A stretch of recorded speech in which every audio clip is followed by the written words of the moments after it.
Olá, boa noite, tudo bem? Eu sou o Anderson e este é o programa Ernesto Responde. Muito obrigado pela sua audiência. No programa de hoje, uma entrevista exclusiva com Geraldo Magela. Além de amigo do Ernesto, acompanhou a trajetória da Microsiga até a TOTUS. Ele é especialista, professor na Fundação Dom Cabral, Belo Horizonte, Minas Gerais, e vai falar sobre gestão estratégica empresarial. Vai citar alguns exemplos, entre eles a Microsiga, a TOTUS, vai falar um pouco do nosso mercado. Eu tenho certeza que você vai adorar essa entrevista. Vários assuntos importantes. O programa Ernesto Responde também é transmitido no formato podcast. Acesse lá Ernesto Abercor, no seu agregador preferido, que vai ser fácil de você encontrar. Acompanhe agora a entrevista com Geraldo Magela sobre gestão estratégica.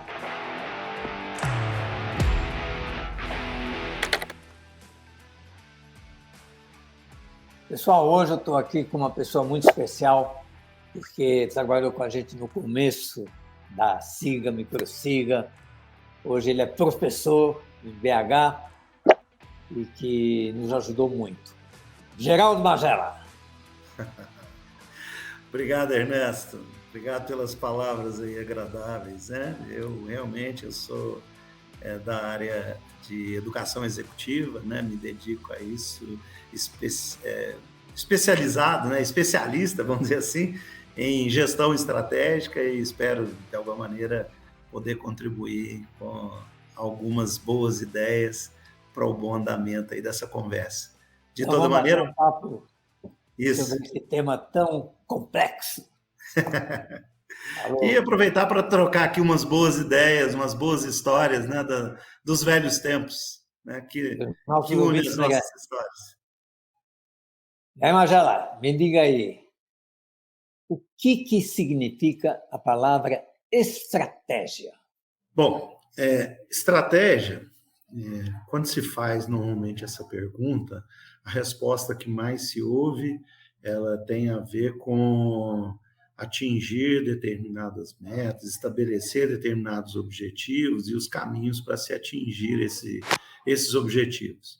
Você vai encontrar na literatura, você vai encontrar na definição do dicionário algo bem parecido com isso. Então, vamos tentar traduzir. Seria, pensando em estratégia para as organizações, seria estabelecer objetivos, né, para essa organização e os caminhos necessários, ou os meios necessários para que ela atinja esses objetivos traçados.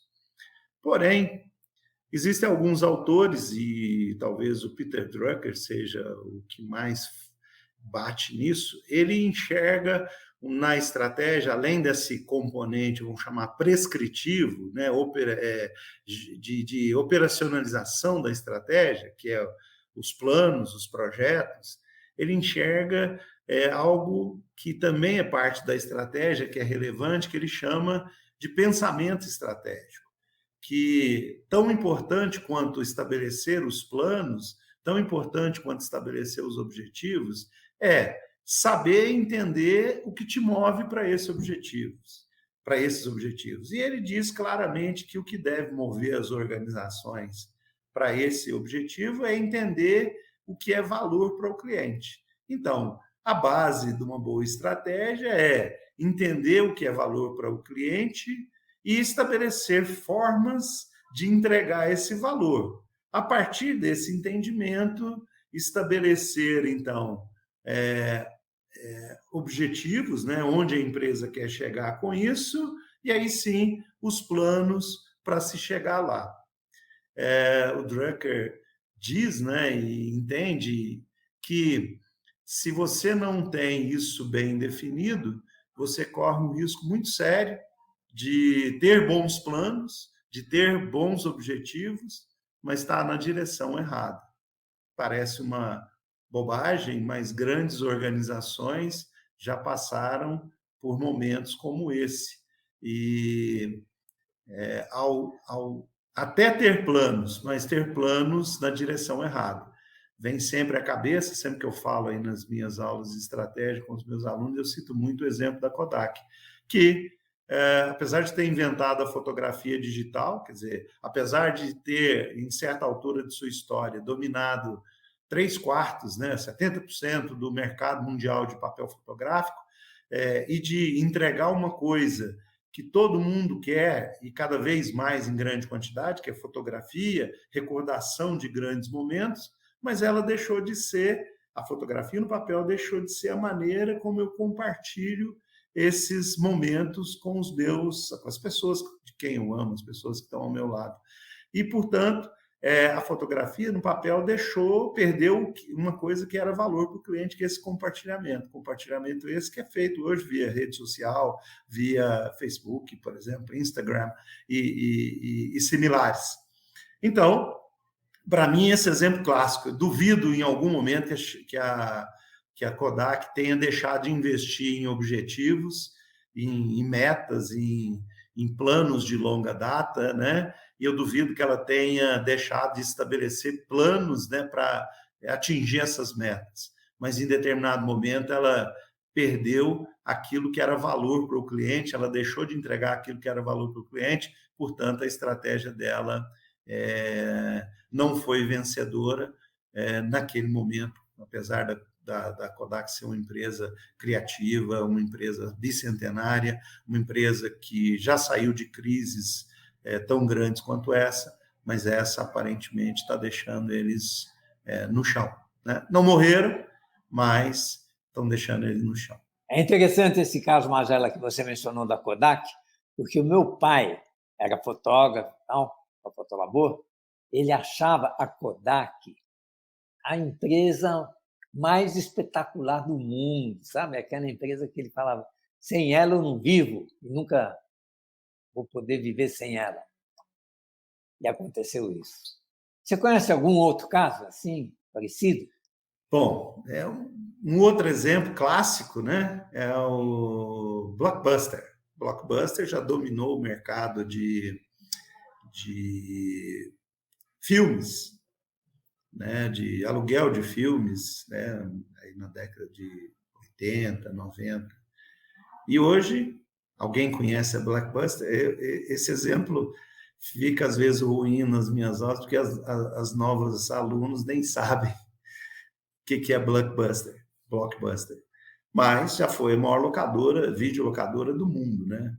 E também se perdeu no tempo. Por quê?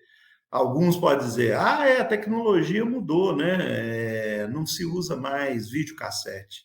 Sim, mas não é só isso. Hoje em dia se usa streaming, né? Então, de novo, parafraseando Drucker, o que é valor para o cliente? Continua lá. Por que você assiste filme? Assisto filme porque para me divertir, para ver uma ação, ver um romance, ver um drama, ver uma comédia, para me divertir, para o meu lazer. Isso continua verdadeiro, independente se é fita VHS, se é streaming, se é o cinema, mas o fato é que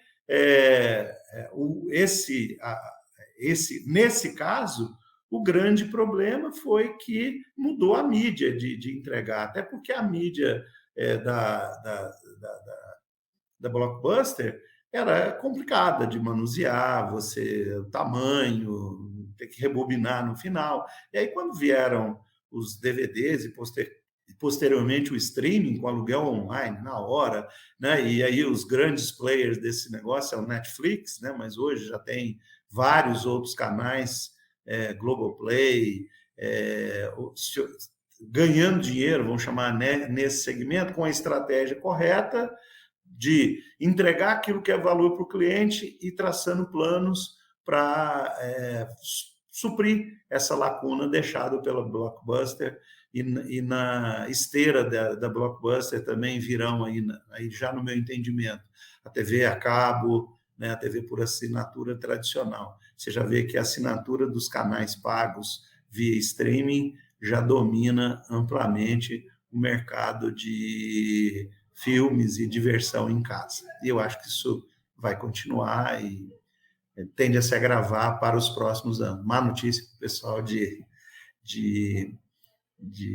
TV a cabo. Então, Magela, a gente tem esses casos de fracasso, e não são só esses dois, tem muitos outros aí, E você conhece algum caso assim, o inverso, de uma empresa assim, que do nada, de repente, criou um negócio fantástico? Bom, sucesso em estratégia, eu diria que as empresas que estão ativas, a maioria delas estão com estratégia de sucesso, não permanecem vivas. Se tem uma coisa que mata, é uma falha estratégica. Ela pode demorar mais ou menos tempo, mas ela é fatal. Então, se está viva, já mostra uma certa predisposição para o sucesso. Mas, dentro de um quadro de análise, vale a pena destacar ideias que têm dado certo. Eu acho que as ideias da economia compartilhada têm ganhado muito sucesso. Então, aí a gente tem o Uber, o Airbnb, mas eu gostaria de citar um caso mais próximo da vida da gente, que é esse varejo de proximidade que hoje a gente vê em vários condomínios da cidade, né? Esse varejo, a estratégia do varejo, desse varejo, a gente chama de varejo de confiança, varejo de honestidade, na realidade ela nasceu no interior, na roça, né? Me lembro de ver um caso, não me lembro exatamente onde, de um cara que botava as frutas e verduras dele na beira da estrada, numa quitanda, né? Numa palhoça lá, uma taperazinha qualquer, onde as pessoas passavam, paravam, pegavam o que queriam, deixavam lá o dinheiro, né, de acordo com os preços que ele estabelecia, ele, o dono, levavam o troco e o dono, né, uma vez entrevistado, falou: mas você não perde dinheiro? Não, pode até perder, mas na maioria das vezes eu tenho mais dinheiro do que aquilo que foi vendido. Né? A honestidade prevalece. Essa ideia, por exemplo, foi levada para essa venda nos condomínios. Né? Hoje em dia, claro, com alguma certa de segurança, mas dentro do condomínio você tem empresas.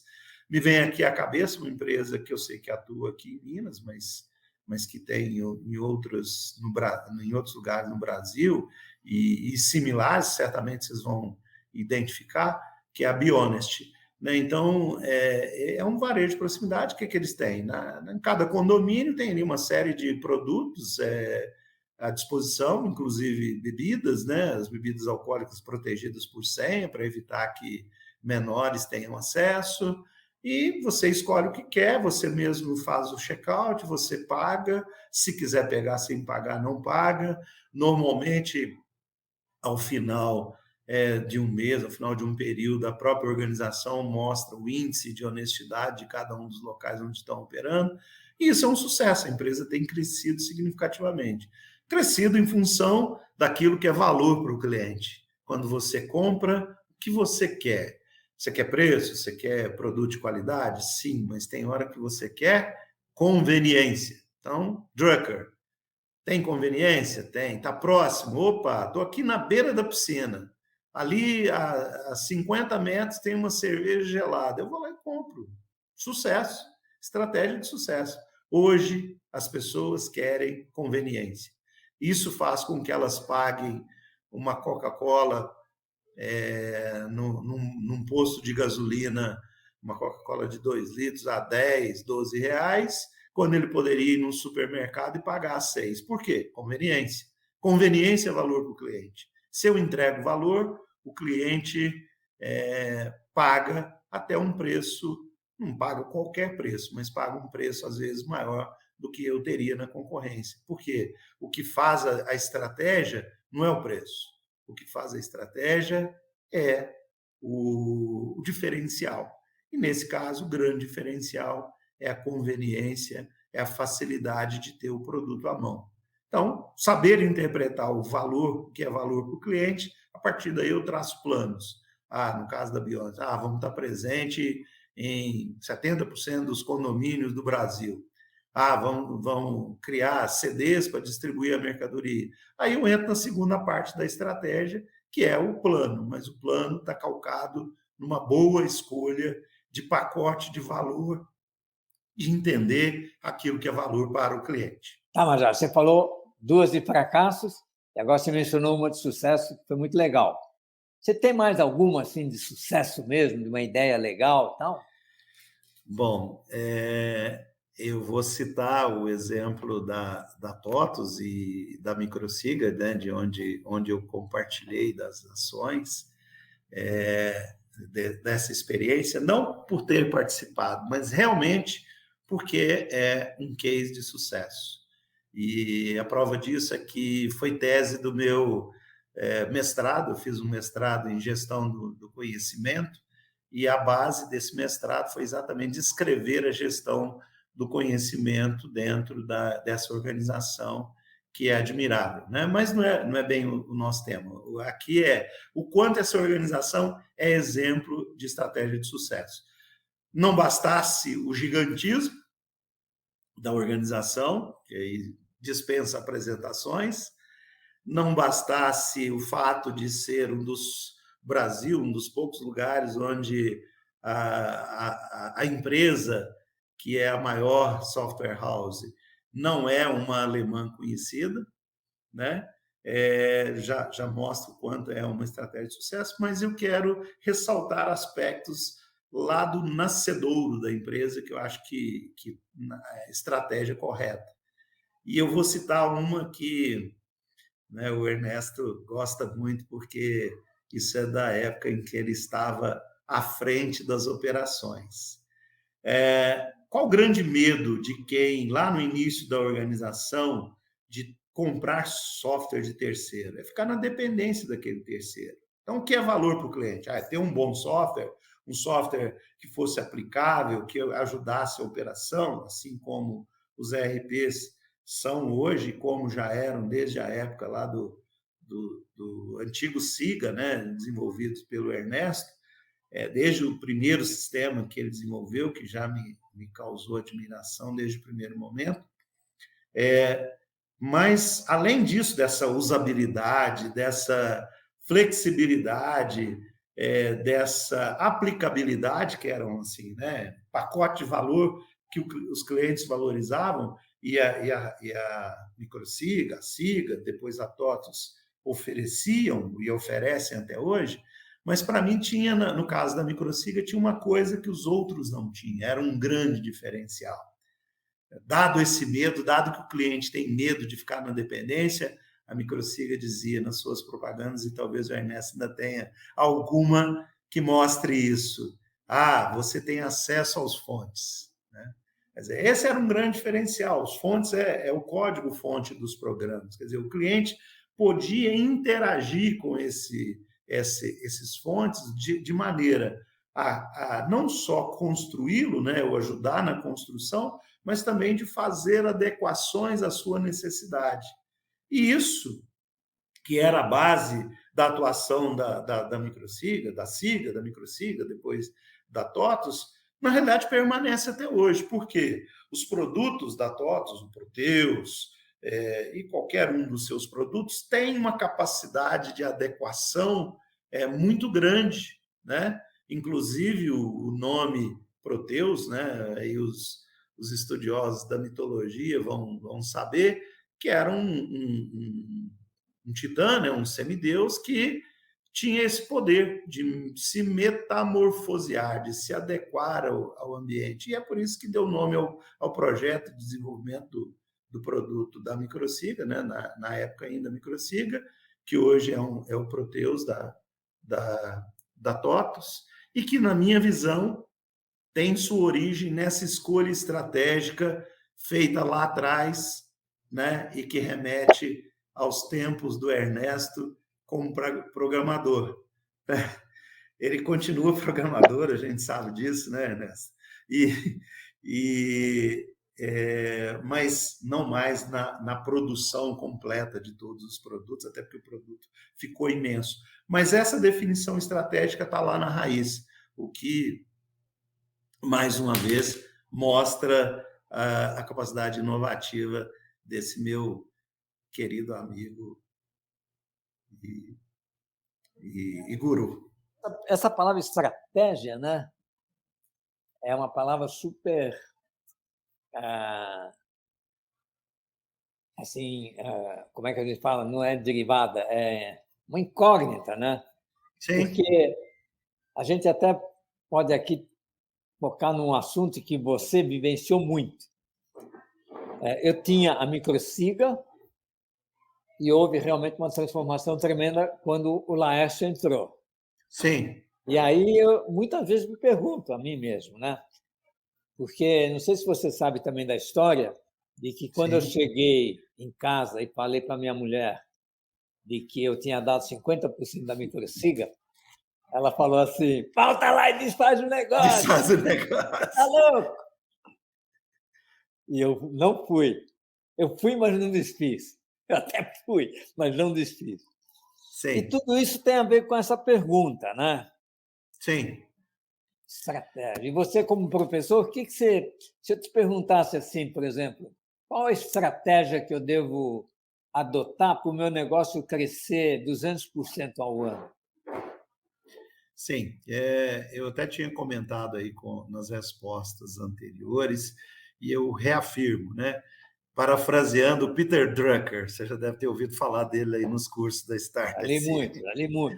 Então, parafraseando, estratégia para ele não é plano, estratégia não é objetivo. Quer dizer, até é, mas antes disso, é saber entender o que é valor para o cliente. Enxergar o que é valor, às vezes, muitas vezes, antes do próprio cliente, e entregar isso para ele. Numa das perguntas anteriores, né, que foi colocada aí, é o seguinte: dá exemplo de estratégia positiva. Eu citei a Microsiga, aliás, citei a Siga, citei você. Por quê? Para mim, naquela época lá da Siga, da Microsiga, o que o cliente tinha de valor, queria de valor? Além da aplicabilidade para gestão, né, dos softwares e tudo mais, da facilidade de uso, enfim, de tudo aquilo que a gente já sabe, eles queriam o seguinte: olha, eu não posso ficar na dependência da manutenção desses sistemas aí, porque se esses caras vão embora, como é que eu fico? E aí a Siga, não, você tem acesso às fontes, tá certo? Você pode participar. Isso é estratégia, cara. Né? Eu tenho algo que os outros não têm. Isso foi, na minha visão, uma raiz, uma das raízes do sucesso, né? E que remonta à sua época. E né, na citação dos exemplos, eu digo isso. Tem produto de qualidade, desenvolvimento pessoal, marketing, tem um tanto de outras coisas, mas essa, para mim, é uma raiz fundamental, né? E como eu disse aí no depoimento, né, já que eu dado, que me fez enxergar o valor nessa companhia desde o início e que eu acompanho mesmo, já não estando mais, né? Foi tese do meu mestrado e eu acompanho com admiração, que vem desde a primeira vez que a gente se falou e que eu vi o que era a proposta do sistema, porque eu vi que não tinha nada igual. Ou seja, você tinha uma coisa que as pessoas queriam, mas nem sabiam o que queriam. Isso é a raiz de uma estratégia de sucesso. Aí eu te Então, pergunto o seguinte: não, a gente também está vivendo um pouco esse problema, mas eu tenho muito. Aliás, eu estou vindo de uma empresa lá em Cerqueiro, que vive esse problema, que de alguma forma eu também vivo, que é a questão do preço de venda. Então, em muitos produtos, realmente, todos aqueles que estão disponíveis no mercado têm uma qualidade semelhante. E aí você tem empresas que têm um financiamento, né? Vamos dizer assim, empresas, por exemplo, chinesas, que chegam aqui no Brasil. A China disponibiliza aí um capital muito grande e tal, então eles conseguem conquistar o mercado a partir de uma simples redução no preço de venda de um sim, produto que tem, às vezes, até um custo maior do que aquele que eles estão vendendo e que, evidentemente, o concorrente brasileiro, que não tem um recurso tão fácil, vindo, por exemplo, de um governo ou vindo de um investidor. Nesse caso, você, como estrategista, o que recomendaria, por exemplo, para esse dono de empresa? Está então, tendo uma concorrência desleal no sentido de que o concorrente está vendendo abaixo do preço? Então, a recomendação é na mesma linha de raciocínio. Crie um diferencial. Por quê? Quando não tem diferencial, o único diferencial é o preço. E aí, quem tem melhor capacidade financeira realmente vai ganhar o jogo. Mas então, a única forma de ganhar o jogo é o menor preço? Não. Em serviço comoditizado, sim. Mas se você cria diferenciais, as pessoas estão dispostas a pagar por esse diferencial. Como eu já até comentei aqui nessas conversas anteriores, né, nas minhas falas anteriores. Uma pessoa compra uma Coca-Cola no posto de gasolina, paga R$10 por ela, a mesma Coca-Cola, é tão preta e tão doce quanto a que eu compro no supermercado, onde eu pago 6, 7, 8. Por quê? Por causa da conveniência. Então, qual é a saída em mercados comoditizados? Gera diferencial. Como? Cada caso é um caso. Como eu falei, lá atrás, qual era o diferencial da microsiga? Você tem acesso aos fontes. E hoje ela mudou isso. Hoje você nem passa fonte. Nem tem mais. Né? Mas ela tem outros mecanismos para garantir flexibilidade, para garantir interação, de maneira a transformar aquele produto original num produto customizado. Então, customização é diferenciação. Então, para uma indústria de software que quer ser diferente, então, olha, o meu produto é melhor porque o meu se adequa, o do cara é padrão. O chinês é isso. Se você não se adequar, você está fora. Então, o que levou a gente ao sucesso lá atrás faz sucesso, na minha visão, hoje também. É a raiz disso. Mas cada vez mais os produtos estão iguais aos outros. A tendência dos produtos é a comoditização. Mas, para quem quer fazer algo diferente, esse discurso não nos interessa. Então, se eu penso diferente, e o Ernesto, para mim, é a pessoa que pensa diferente, eu vou sempre inventar algo que os outros ainda não têm. E essa é a raiz do sucesso, da estratégia de sucesso. Então, inclusive aqui, um ponto que a gente está trabalhando muito, procurando realmente trazer mais benefícios aos usuários do RP Flex, no caso, é exatamente o uso da inteligência artificial. Você sabe que eu estou com a Ari aqui, né? O Ari já detonou muito, já está estudando profundamente. Mande-lhe um abraço por mim. Tá.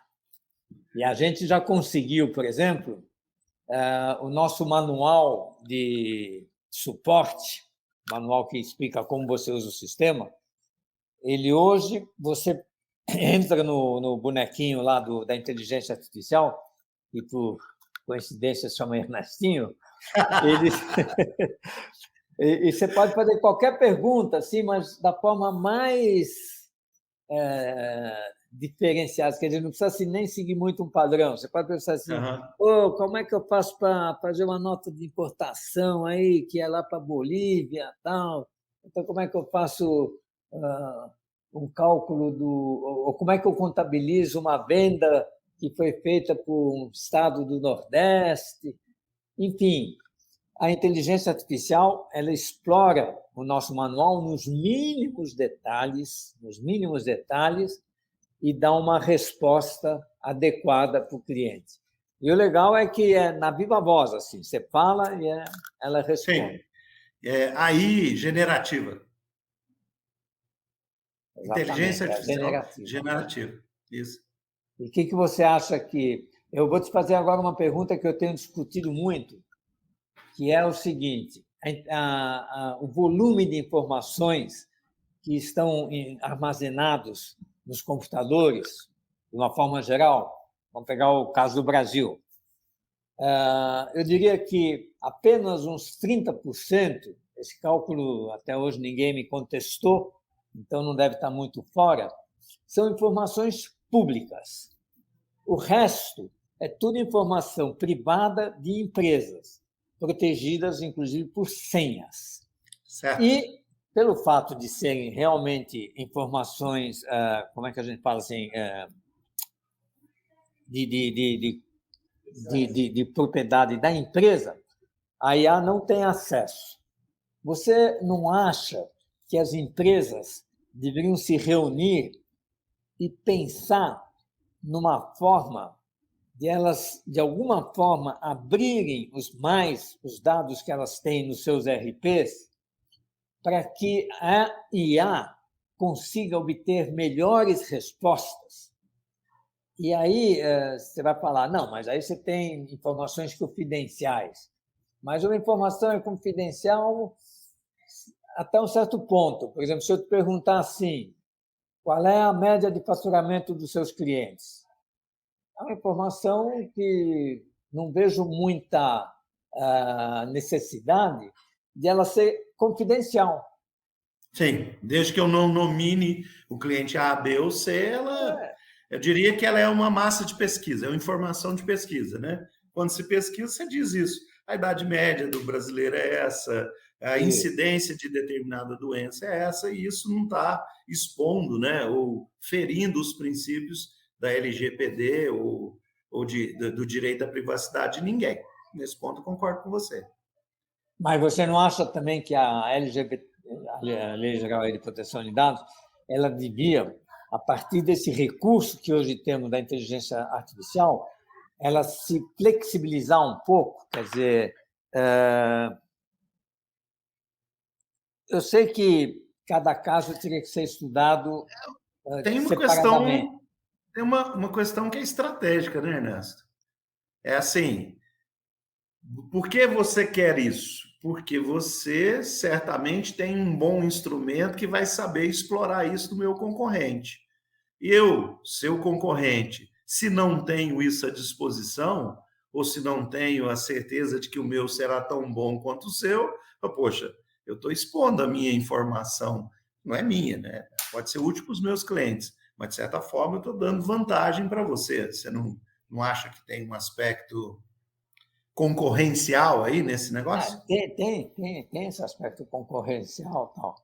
Mas se aí houvesse uma reciprocidade, haveria vantagem dos dois lados e que talvez na soma seja melhor do que a situação atual. Vamos supor que você fosse meu concorrente. Você é meu concorrente, você vende para o mesmo mercado que eu vendo para o mesmo mercado que você, tal. Eu tenho algumas informações que mostram que eu tomei uma decisão correta, por exemplo, em termos de preço em relação ao tamanho da empresa, só para dar um exemplo. E talvez, se nós dois nos sentássemos, mesmo sendo concorrentes, mas abríssemos a cabeça para fornecer informações, eu para você e você para mim, dentro de um processo justo e honesto. Quer dizer, é evidente que, se for aquela jogada, eu vou dar toda a minha informação para você e você, no fim, vai esconder um monte de informação sua para mim. Mas se a gente conseguisse, através das associações, fazer com que esse jogo de informação confidencial se abrisse e, no total, beneficiaria a todos. Porque isso em função de que hoje nós temos uma ferramenta que obtém muita riqueza, e aí riqueza no termo genérico, a partir de informações. Coisas Sim. que até aqui o ser humano não conseguia. Por exemplo, se você abrisse todas as informações da sua empresa para mim, eu abrisse as minhas informações para você, talvez nós dois não tivéssemos a inteligência para nós dois sairmos ganhando. Mas com a IA, sim. Sim. Veja, Ernesto, eu quando expressei essa questão, eu não estou expressando uma opinião pessoal, eu sou partidário da sua ideia, e, aliás, vejo nisso um pensamento que também seu, que eu admiro muito, que é o pensamento da abundância. Quer dizer, você não pensa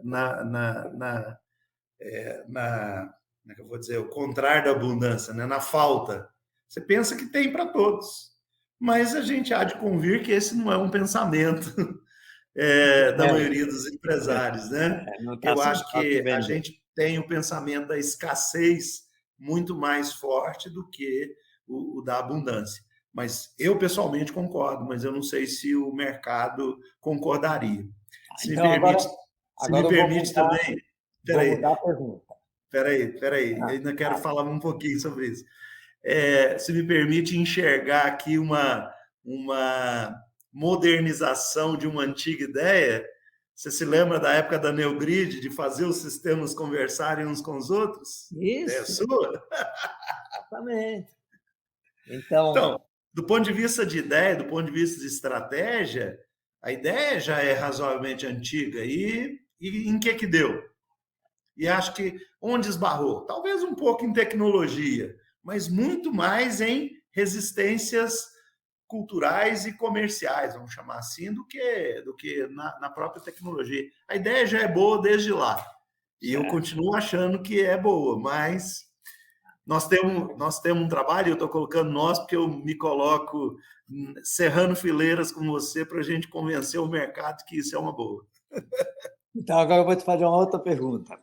Pois não. Considerando o seu enorme conhecimento de toda essa tecnologia que tem no RP, se eu te dissesse, Magela, eu estou desesperado, porque eu estou com tempo sobrando, modestas favas, continuo programando bem para burro, o RP Flex, hoje, ele tem todas as informações. Por exemplo, uma coisa que eu consegui no RP Flex, que na época da Microsiga também tentei e cheguei a começar, mas que hoje está redondíssimo, é a contabilização automática. A partir dos tipos de saída ou de entrada, a partir do tipo do cliente, coloquei algumas informações adicionais, mas o que o RP Flex faz é, a não ser que você faça aí, por exemplo, uma compra de sei lá, se você no teu negócio faça um negócio super fora... Completamente diferente. Fora isso, tem cliente que fala para mim assim, Ernesto, meu contador não mexe uma vírgula no que o sistema está contabilizando. Então, eu te pergunto, isso hoje eu considero resolvido, quer dizer, a rotina de geração automática de fazer o débito e o crédito de cada lançamento está 100% funcionando. A rotina de controle de estoque, a rotina de cálculo de custos. Por exemplo, uma coisa que eu não tenho, e talvez você poderia me dar alguma sugestão, é como o sistema poderia dizer para o empresário qual é o preço de venda ideal. E aí entra já naquele aspecto que nós conversamos anteriormente, talvez analisando os preços dos concorrentes. E principalmente considerando que preço de concorrente não é uma informação bloqueada. Sim. Inclusive, existem empresas especializadas em fazer pricing, né? Que é coletar esses preços aí no mercado e tal. A ideia é juntar aquilo que é informação tradicional com informação nova, né? Me vem à cabeça. Bom, no passado era assim, eu calculava lá, né? Quanto que custa de matéria-prima, mão de obra agregada, somo isso um BDI, chega um preço final. Depois, não, isso não funciona. Tem que pegar o preço de mercado, ver qual que é o custo e o que sobrar é meu lucro. Não, isso também não funciona. Então, qual que é hoje? Vamos ver o que é o preço de mercado, quanto que é o lucro que eu preciso, o meu custo tem que se enquadrar no que sobrar aí dentro. Essa é a lógica. Então, acho que a grande contribuição da tecnologia é fazer realmente essa coleta desse pricing e juntar com esse restante da informação que está dentro do RP. E, por exemplo, propor melhor saída. Qual que é a minha posição? A minha posição é diferencial. Então, aqueles que não são, que têm preço menor, mas não são concorrentes, eu não vou entrar. Então, eu teria que ter uma lógica de definir o que é realmente o preço concorrente, porque senão eu estou comparando laranja com banana, né?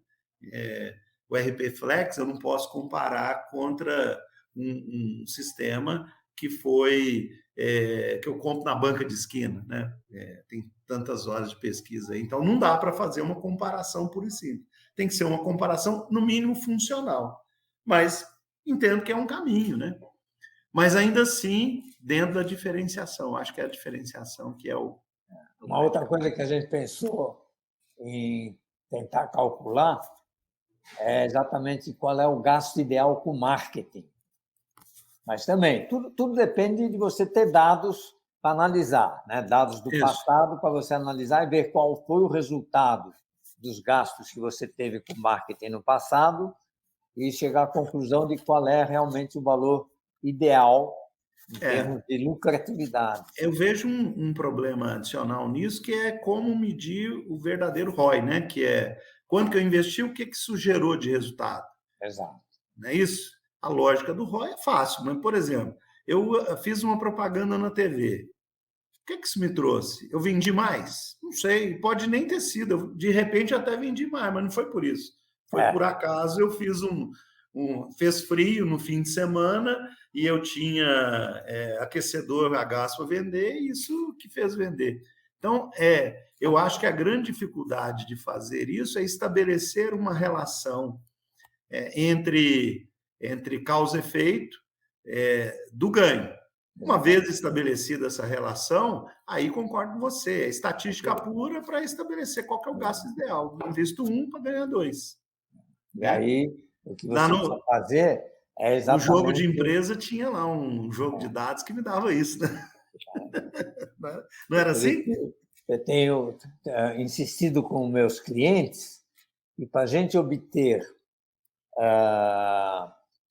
do RP informações úteis que possam agregar o lucro dele, aumentar o lucro dele, eles às vezes precisam investir um pouco em experiências, né? Do tipo assim, faz o seguinte, pega aí 3 meses e gasta cada mês um valor diferente no marketing e vê qual é o efeito.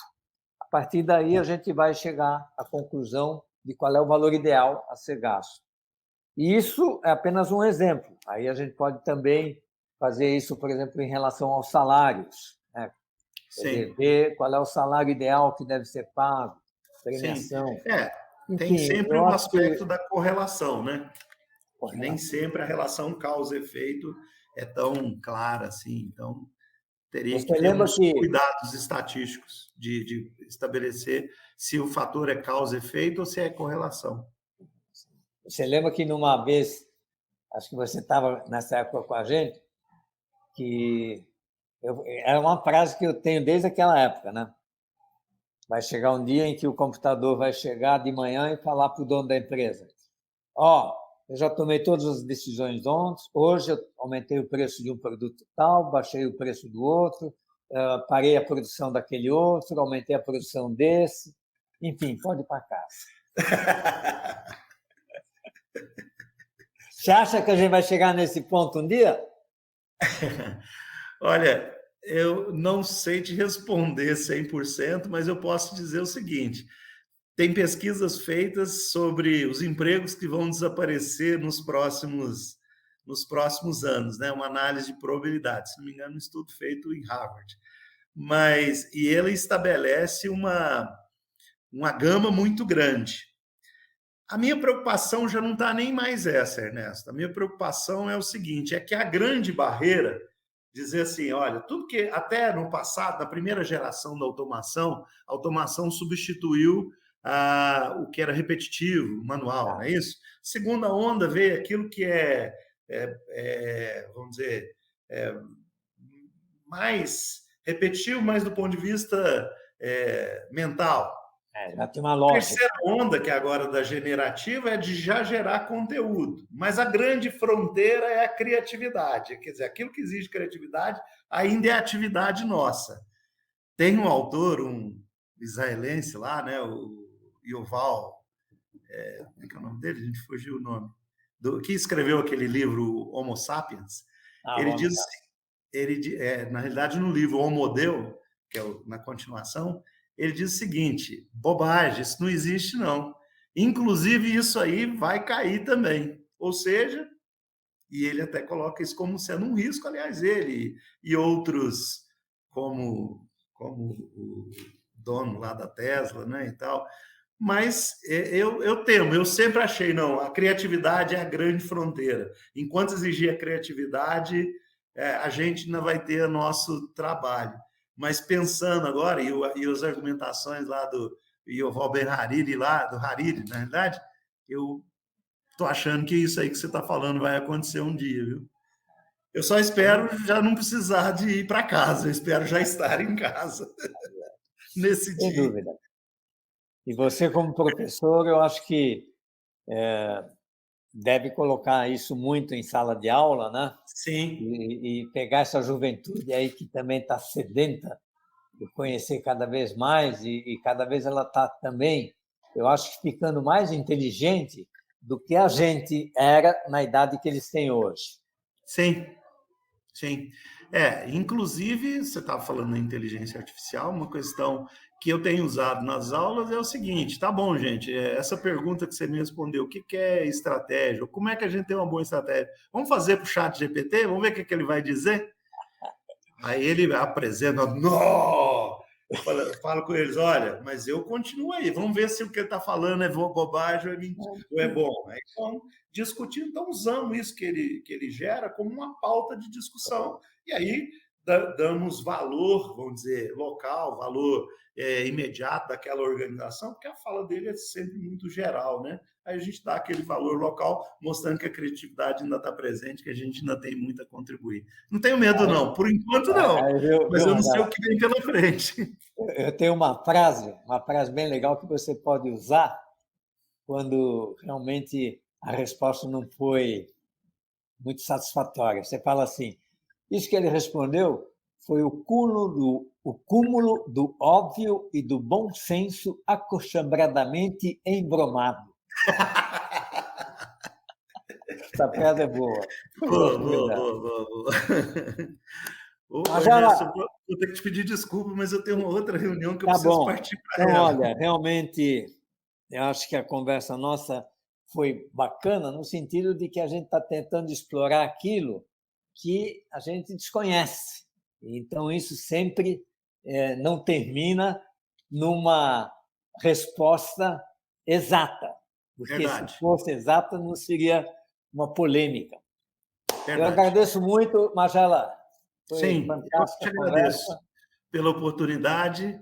É sempre um prazer falar contigo, é sempre muito aprendizado. Você, como eu disse, meu guru.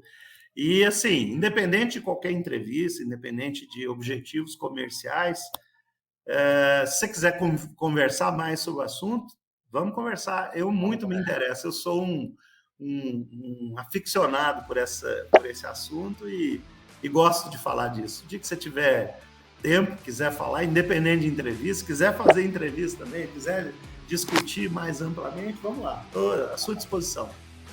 Eu, quando for a BH, vou te visitar, e você, quando vier a São Paulo, venha me visitar. Farei isso. Alô, Magela. Abração, bom te ver.